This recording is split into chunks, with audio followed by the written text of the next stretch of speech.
बच्चों, अपना पाठ 6 चल रहा था, आम का पौधा। इस पाठ के अंदर अपन ने पाठ का भावार्थ समझ लिया था। पाठ के अंदर क्या बताया है? पाठ के अंदर एक पिंटू नामक बच्चे की वर्षगांठ, उसका जन्मदिन मनाया जा रहा है। उसको तरह तरह के उपहार मिले हैं, लेकिन एक विशेष उपहार जो किसी विशेष व्यक्ति ने दिया है, उसका नाम है घसीटा राम। उसने विशेष उपहार दिया है आम का पौधा। मतलब उसको एक आम का पौधा ला करके दिया और उससे उसके महत्व के बारे में बताया कि ये बड़ा होगा तुम्हें फल देगा। तो उसको उपहार का मतलब समझ में आया कि उपहार ऐसा होना चाहिए जो हमेशा यादगार बना रहे और प्रकृति की हमेशा सुरक्षा करनी चाहिए।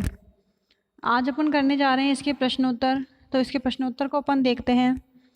पहला है अपना मौखिक। एकांकी में किसकी वर्षगांठ मनाई जा रही थी? किसकी मनाई जा रही थी? पिंटू नामक बालक की, पिंटू की। पिंटू के नए मित्र का नाम क्या है? घसीटा राम। शारदा आंटी किसके ताड़ जितना बड़े होने की कामना कर रही है? किसके ताड़ जितना बड़े होने की कामना कर रही है? ताड़ के वृक्ष के जितना। आगे है, मेहमानों को विदा करने के बाद पिंटू दीवार की ओर किसे खड़ा देखता है? किसे खड़ा देखता है? एक मैले कुचेले कपड़े पहने हुए गरीब बालक को, जिसका नाम क्या है? घसीटा राम है। पिंटू के नए दोस्त का नाम घसीटा राम कैसे पड़ गया? इस पाठ के अंदर बताया है कि पिंटू की माँ के जितने ही बच्चे हुए थे, एक भी बच्चा जिंदा नहीं रह पाया था। तो किसी महात्मा ने उसे जमीन पर सुलाया और उसको घसीट दिया। घसीटा भी कैसे? राम का नाम लेकर के। तो उसका नाम क्या पड़ गया? घसीटा राम।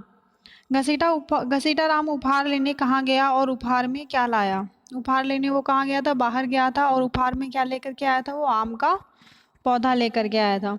घसीटा राम ने टीके का मतलब क्या समझा? घसीटा राम ने टीके का मतलब क्या समझा था? जो उसकी माँ उसे काला टीका लगाती थी नज़र से बचाने के लिए।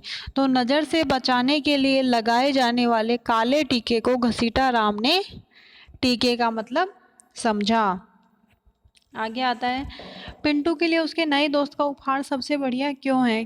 क्योंकि वो उपहार कभी भी नष्ट होने वाला नहीं है। बाकी सारे उपहार कोई नष्ट हो जाएगा, कोई खराब हो जाएगा, कोई टूट जाएगा, लेकिन आम का पौधा निरंतर बढ़ता रहेगा। आगे आता है, पिंटू और घसीटा राम की सामाजिक स्थिति में क्या अंतर है? क्या अंतर है इन दोनों की सामाजिक स्थिति में? इन दोनों की सामाजिक स्थिति में बहुत अंतर है। पिंटू जो है वो एक संपन्न परिवार का लड़का है, जिसके पास पैसे की, किसी चीज़ की कोई कमी नहीं है और उसके पास सारी सुख सुविधाएं मौजूद है। और उसके समाज में ऊंचे जो लोग हैं, जो कि धन की दृष्टि से ऊंचे हैं, उनके साथ उसकी उठ बैठ है। मतलब उसी के साथ उसकी सामाजिक व्यवस्था का जो तालमेल है वो बना रहता है। और घसीटा राम क्या है? घसीटा राम एक गरीब लड़का है, जिसके पास सुख सुविधा तो छोड़ करके ज़रूरत के लिए भी पैसे बहुत कम हैं या नहीं के बराबर हैं। और वो स्कूल भी नहीं जाता, उसके पास किसी तरह की कोई भी सुख सुविधा नहीं है। आगे है, पिंटू के पापा ने घसीटा राम से उपहार लेने के लिए क्यों मना किया? क्यों मना किया था? क्योंकि उसकी सामाजिक हालत ठीक नहीं थी। वो गंदे कपड़े पहनता था और स्कूल नहीं जाता था और रद्दी का काम करता था।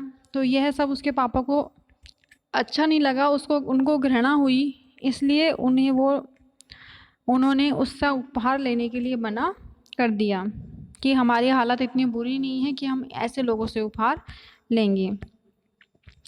घसीटा राम क्या करता था? उसके परिवार का गुजारा कैसे चलता था? क्या करता था घसीटा राम? अखबारों की रद्दी को अपने घर लेकर के जाता था, फिर उनसे कागजों की थैलियाँ बनाता था और फिर उनको लाला की दुकान पे बेच करके आ जाता था। फिर उससे जो पैसे मिलते थे उससे उसका घर चलता था। पिंटू के जन्मदिन को घसीटा राम त्यौहार क्यों समझ रहा था? क्यों समझ रहा था? क्योंकि ऐसी सजावट, ऐसी साज सज्जा, इतनी मिठाइयाँ, ऐसे नए नए कपड़े और इतने सारे लोग कब इकट्ठे होते हैं? जब कोई ना कोई त्यौहार होता है। ऐसे उसके मन में भावना थी, क्योंकि उसने वो सारे जो सुख सुविधाएं वो उसने कब महसूस किए थे? त्यौहार के दिनों में।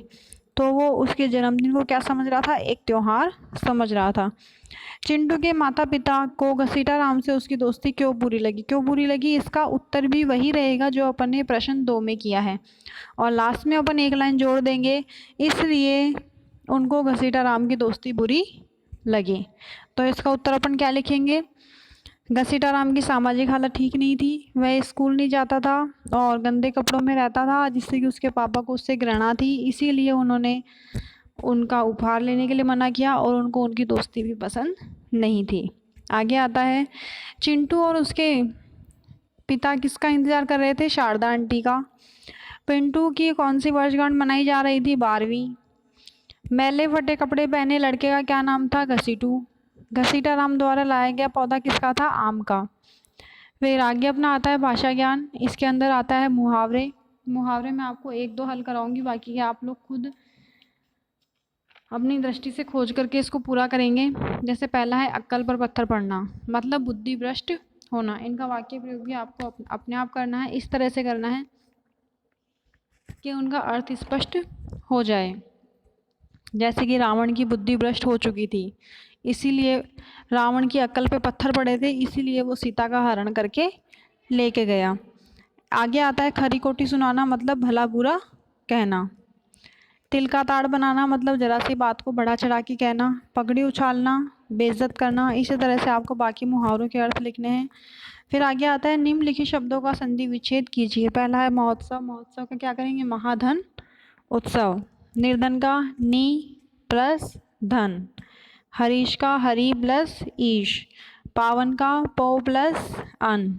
उल्लास का उत प्लस लास। अत्यधिक का अति प्लस अधिक। आगे आता है विशेषणों की विशेषता बताने वाले शब्दों को प्रविशेषण कहते हैं। नीचे लिखे वाक्यों में प्रविशेषण शब्द को छांट करके लिखिए। जो संज्ञा सर्वनाम की विशेषता बताएगा वो विशेषण कहलाएगा, लेकिन जो विशेषण की विशेषता बताएगा उसे क्या कहेंगे हम? प्रविशेषण। जैसे वह सबसे तेज दौड़ने वाला घोड़ा है, तो इसकी विशेषता क्या बता रहा है? सबसे तेज दौड़ने वाला। तेज दौड़ना तो क्या है? विशेषण है, लेकिन सबसे क्या है? प्रविशेषण है। आगे है बड़ा खराब नाम है तुम्हारा। खराब क्या है? विशेषण है, लेकिन बड़ा क्या है? प्रविशेषण है। ऐसे ही है उसकी कमीज का रंग गहरा लाल है। लाल क्या है? विशेषण, और गहरा क्या है? प्रविशेषण। तुम बहुत सुंदर हो। सुंदर क्या है? विशेषण, और बहुत प्रविशेषण। आगे आता है अपठित गद्यांश। एक प्रसिद्ध कहावत है, स्वस्थ शरीर में ही स्वस्थ मस्तिष्क का वास होता है। शरीर को स्वस्थ रखने के लिए हमें व्यायाम अत्यंत आवश्यक है। दुर्बल व्यक्ति न तो अपने शरीर की और न ही अपने राष्ट्र की सेवा कर सकता है। व्यायाम के द्वारा शरीर हष्ट-पुष्ट बनाया जा सकता है। व्यायाम से आयु बढ़ती है। व्यायाम से मांसपेशियां सुदृढ़ होती है। बुढ़ापा एवं रोग जल्दी आक्रमण नहीं कर पाते। शरीर चुस्त और फुर्तीला बना रहता है। स्वस्थ व्यक्ति प्रसन्न रहता है तथा उसके कार्य करने की क्षमता में विकास होता है। अब अपना है गद्यांश। गद्यांश अपन ने पढ़ा, पूरा का पूरा गद्यांश किसके ऊपर है? व्यायाम के ऊपर है। तो जिसके ऊपर गद्यांश होगा वही उसका क्या होगा? शीर्षक होगा। तो इसका शीर्षक क्या है? व्यायाम। क्या शीर्षक है इसका? व्यायाम। शरीर को कैसे स्वस्थ रखा जा सकता है? नियमित रूप से व्यायाम करके। व्यायाम से क्या लाभ है? व्यायाम से बहुत सारे लाभ हैं जो इसके अंदर दे रखे हैं, आपको ये ढूंढ करके बताने हैं। उपयुक्त अध्ययन से बूढ़ा तथा रोगी शब्दों की भाववाचक संज्ञाएं ढूंढ करके लिखिए। बूढ़ा की भाववाचक संज्ञा क्या होगी? बुढ़ापा, और रोगी की रोग। तो इस तरह से अपना ये पाठ अब पूरा होता है। इस पाठ के अंदर से आपको केवल और केवल प्रश्नोत्तर करने हैं और व्याकरण बोध से संबंधित प्रश्न आपको नहीं करने हैं। और अगर कुछ भी समझ में नहीं आया हो तो आप कमेंट बॉक्स में कमेंट करके पूछ सकते हैं।